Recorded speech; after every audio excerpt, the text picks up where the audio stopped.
धर्म की जय। बोलिए अमरदास बाबा की जय। बालक दास अगरदास सड़गड़िया दास गुरु की जय जय। माता अमरावती पिता महंगुदास बाबा घासीदास सती सुपुरा अंगार मोती मैया की जय। बोलिए सहोदरा मैया की जय। आए हुए संत समाज की जय। घासीदास के वंदन घासीदास के वंदना की अमरदास प्रणाम। बालक दास गुरु जो सुमरो तीत करे मनुष्य के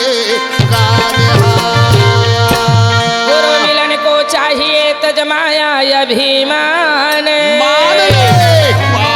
रागी भैया गुरु के चरण में अगर मानो जिला जाना है, लोभ अहंकार माया क्रोध ला छोड़ ही जब ये सदगुरु के चरण में गुरु मिलन को चाहिए तजमाया अभिमान। जाओ जाओ पगे आगे बढ़े और कोटि नया ज्ञान सतनाम ये धरती पापन कोटा पहाड़े। सतनाम ये धरती पापन कोटा पहाड़े।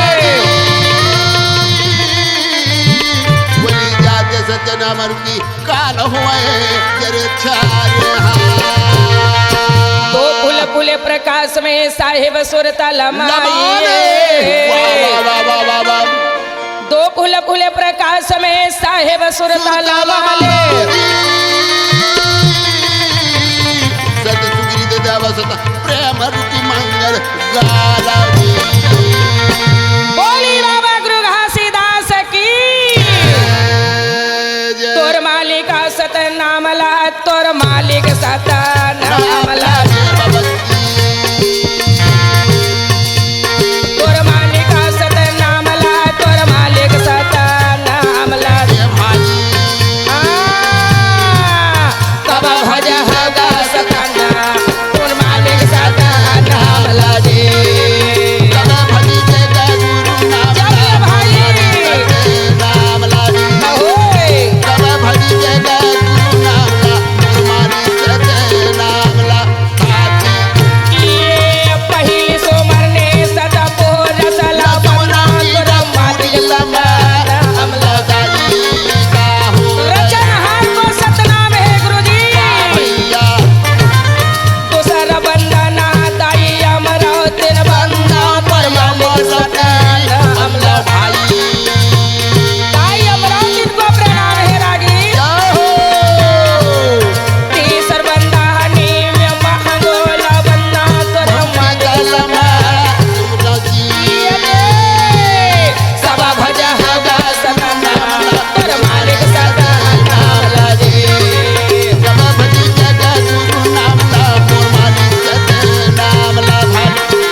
रागी भैया आज ये गिरौदपुरी धाम में भाई दाई अमरावती पिता महंगुदास आज हवेगा। जेकर घर में आज बाबा गुरु घासीदास वहाँ प्रगट भये तैयार है भाई। बाबा जी प्रगट भये। 52 लाख जिला जा बेटा बोध के लाबे कई के सतनाम पिता भेजे हे रागी। बालक बन में बाबा गुरु घासीदास का बतावा रागी मन में का बाबा सोचे है बेटा मोरे हाथ सब बात के लाभ गाता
की जय।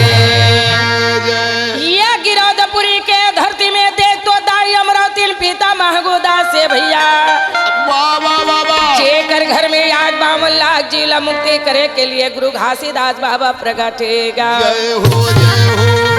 साप काटे बुधारुला जीवन दान दे है। हो। गन्ना की बारी में बाबा जी महिमा देखाए है। हाँ भाई। रागी भैया कैसे? का बतावा भैया मन में गा गुरु हंसते है जाना जाना बेटा मोर हंसल मुखी करवा भाई जजी मोरे जैसे का बोली पूरा का पीता का बोले भाई जजी बालक माना का संग में कब खेल कूद है गिरौदपुरी के धरती सतनाम जी। तोरा का हो बालक मन के साथ में गुरु बाबा खेले कूदे लगी। रागी भैया काजे 8 साल के उम्र जल हवे रागी बाबा के गेट गया जगा सतनाम जी। मोरे यकीन गा गुरु बाबा बन सोचे सतनाम जी। मोरे सत्य पुजारी गनिया मतो जग भारी भाई जजी घासीदास सोचे लगी। मोरे सत्य पुजारी गनिया मतो जग भारी भाई जजी अहोय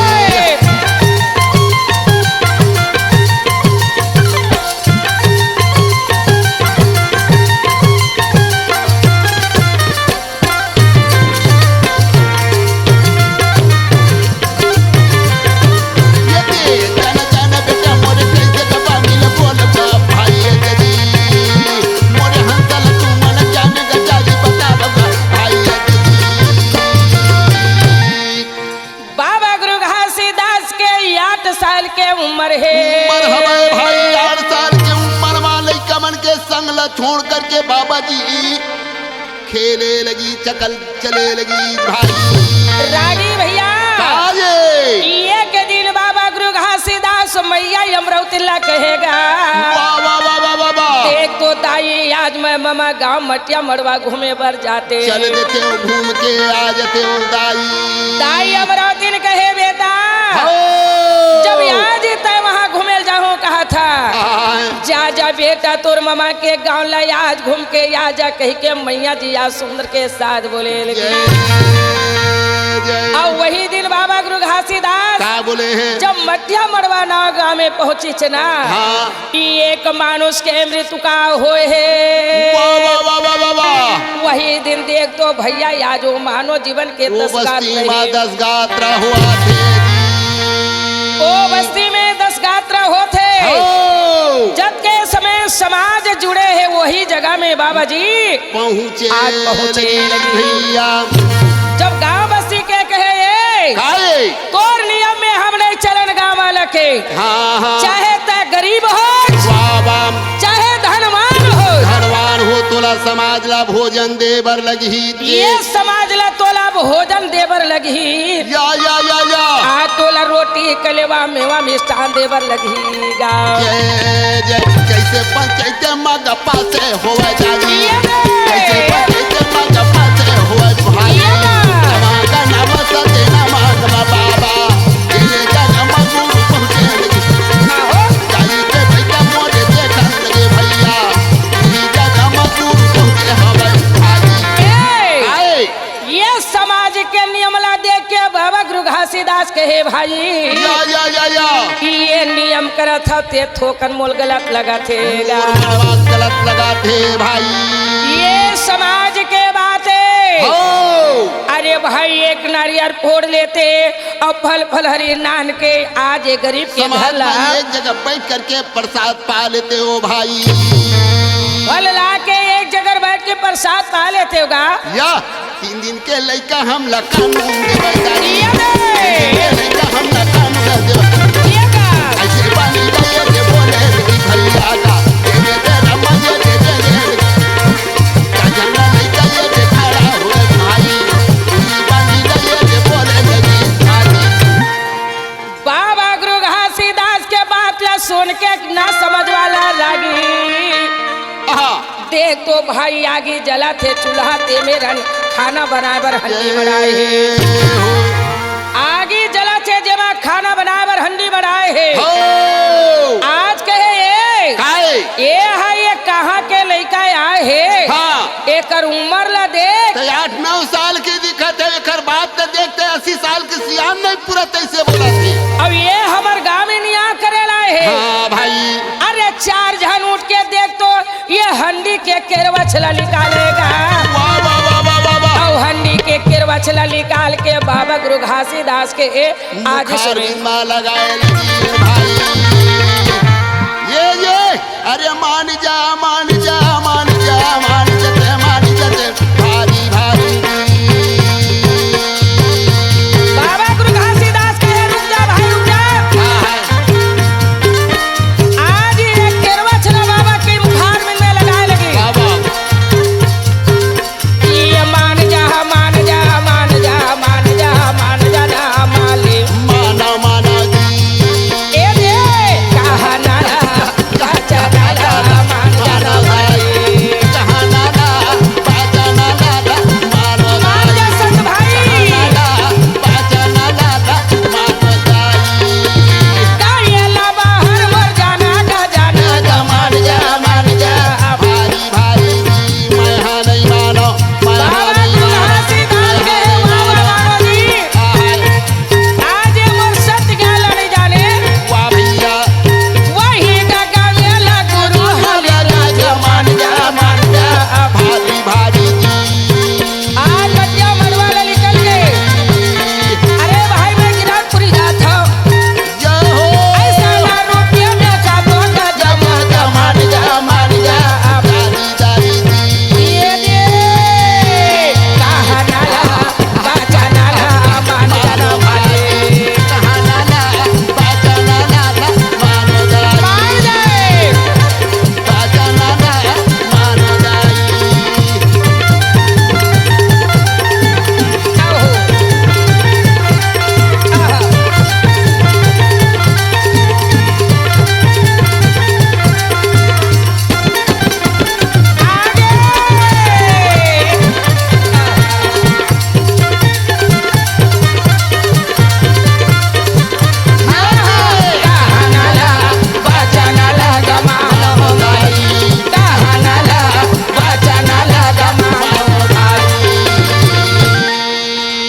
बाबा गुरु घासीदास कहे भाई। कैसे अरे मैं आज ही गिरौदपुरी धाम काबर जाऊं। आहा बाबा कहे हे सतनाम पिता। हंसा तारे बन बोला भेजे हक मालिक बाकी मैं समझावा थक मोर बात ला ये कोई आदमी नहीं समझतेगा। देख तू यहाँ समझाऊं कह के आबो कर मुँह में केरवा चुपा दीन भाजी। बाबा के मन होए उदास। हो मटिया गांव से निकल के घना घोर जंगल में चले गए। चले लगी और जा घना घोर जंगल में जाके हाँ। सूखा सूखा लकड़ी बाबा जी टोरे लगी। सकेले लगी भैया। और लकड़ी सकेल के याद देख तो सतनाम पिता के नाम लेके लकड़ी में आसन आ- लगा करके बैठे लगी। सतनाम पिता के यहाँ सुरता लगा के हो लकड़ी सूखा जला तोड़ के हाँ। अब यागी जला के बैठ गए। बैठे लगी जाम रागी भैया आए। जैन लकड़ी लाया जागी जलाए है धुनेगा। वाह वाह वाह वाह। जेने जगह में आज मनिहार साफ मन के 4 धन आज बच्चा है रागी। जय हो मनिहार साफ हाँ माता नागिन के गर्भ से 4 अंडा जन्म ले है। जन्म दे हमें भैया। जेने अंडा लाया खोड़ा में रहे हाओ तेने ला बाबा गुरु घासीदास निकाले है गाँव। जय मगर एक बात है रागी हाँ। यही जंगल में गुरु बैठाना लागे। भैया जी बाबा गुरु घासीदास चारों मुड़ा नागिन खोजा थे। आगी जला दे। अब वो खोड़ा में अंडा है तेरो लागी में डाल रहे मगर सारे का अंडा हमने तो जाने भैया मोरे रम रम रम राम आगी हानि देना बोल भाई। मोर बच्चा हजारी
लकड़ी लायाज पहचान करके नांग और नांगी चारों तरफ गरजे लगी और बाबा जी के ध्यान लगे है सतनाम खेल में चारों मुड़ा घूम घूम के गरजे लगीन भाई। नाग नागिन जब चारों मुड़ा गरजी छे ना हो बाबा जी के ध्यान या सतनाम से छूट गएगा। वाह वाह वाह वाह। बोले लगी छे सतनाम पिता ऐसे मोर से का गलती हो गई। नागराज मन मोर गए नाराज होकर के गरजाए भाई। ये नाग और नागिन है गरजत काबर है। हो जब देखे लगी सतनाम में ध्यान करके हाँ हाँ चार अंडा अग्नि के बीच में आज वहाँ मारे है। वाह वाह वाह वाह। जरा भी अग्नि के ताव अंडा के ऊपर में नहीं पड़े नहीं परे जय जी। बाबा गुरु घासीदास कहे एक नाम से बोला परत आगी ये हाथ डालू तब आज इस सतनाम पिता ला कहे बाबा हाँ ये नागिन के आज मोला बच्चा ला लिकाना है जरूरी है। दग दग दग दग आगे जला थे बाबा मैं कैसे करो तेला बता दे जी।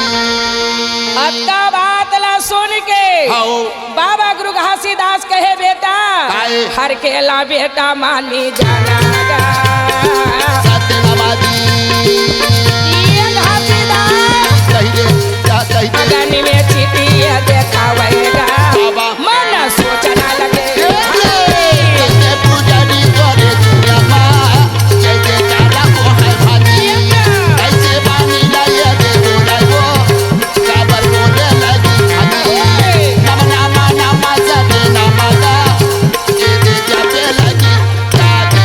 रागी भैया का हो गए सतनाम पिता यार का हो गए वो आगे के धार में चीटी लाया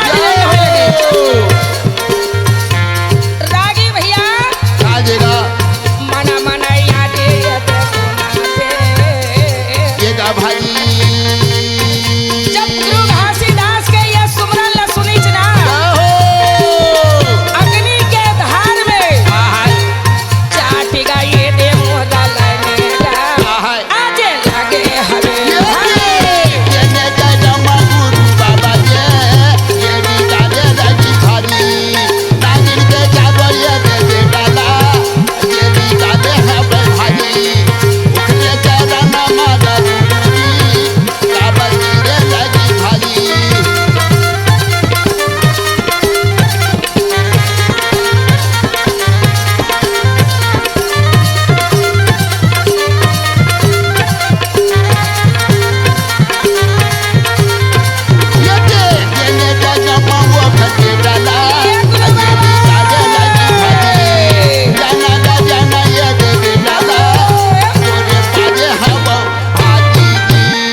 सतनाम पिता बाबा जी के आज मन ला जान डरे चिरागी देख तो अग्नि के धार पर ये बेटा के काया कब देगा। जय हो जय हो। एक से की गुरु बाबा ई आज वहाँ चाटी के लाइन लगा दी छोटे छोटे चाटी रेंगे लगी जेला गुरु बाबा याद घासीदास देखे लगी। बाबा गुरु घासीदास कहे भाई हाँ। अरे ये चाटी असन हा लकड़ी नहीं के जलते मोर हाथ थोड़ा जल जही एमन हरेगा थे आगे धार में ते जलत नहीं है तो मोर हाथ तो जले नहीं। बाबा गुरु घासीदास बरत आगे में आज हाथ लाई अंदर में डाले वाह वाह वाह वाह। और अंदर में डाल के चारों अंडा ला निकाले लगी निकाले लगी भाई।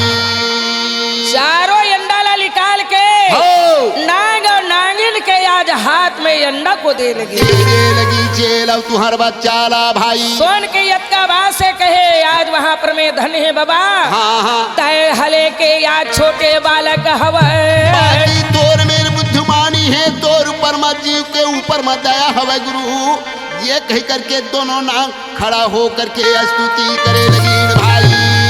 आज तय बालक मगर तोर पास में सत्य है नाग और नागिन आज कहे लगी गुरु बाबा तोरा मिली जाती पा के निशानी